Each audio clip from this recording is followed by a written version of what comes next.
తప్పు చేసిన వాళ్ళని శిక్షించే విధంగా మనమందరం కలిసికట్టుగా పోరాడదామని కోరుకుంటున్నాను. ఎందుకంటే ఈ చంద్రబాబు నాయుడు తప్పించుకునే రాజకీయాలు చేస్తారు.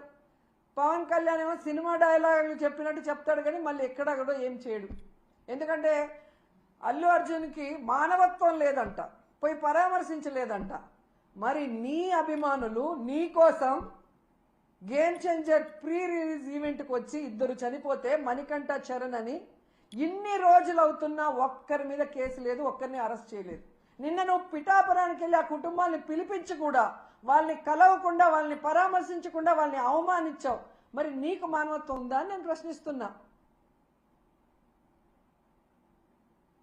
సో ఇప్పటికైనా పాలక మండలి, ముఖ్యమంత్రి, డిప్యూటీ సీఎం ఎవరికి వాళ్ళు తప్పించుకొని ఈ కేసుని పక్కదారి పట్టించి కేసు క్లోజ్ చేయాలనుకుంటే మాత్రం మేము ఒప్పుకునేది లేదు. ఆ కుటుంబాలకి మేము అండగా నిలబడతాం. ఆ కుటుంబాలకి న్యాయం జరిగేంత వరకు పోరాడతాం. అటు న్యాయపరంగా పోరాడతాం, ఇటు ప్రజలకి అండగా నిలబడి కూడా పోరాడతామని కూడా ఈ సందర్భంగా తెలియజేసుకుంటున్నాం. ఇక మన చిన్నమ్మ గురించి చెప్పుకోవాలి ముఖ్యంగా. ఎందుకంటే హిందుత్వ పార్టీ బీజేపీ పార్టీ 6 మంది హిందువులు చనిపోతే 60 మంది గాయపడితే మన చిన్నమ్మ నోట్లోంచి ఒక్క మాట రాలేదు. ఎవరు దీనికి కారణమో వాళ్ళ మీద క్రిమినల్ కేసులు పెట్టాలని డిమాండ్ చేయడానికి చిన్నమ్మకు నోరు రాలేదు. అనవసర విషయాలప్పుడు మాత్రం ఎంత నోరేసుకొని వస్తుందో మనం చూసాం. మొన్న విజయవాడలో కూడా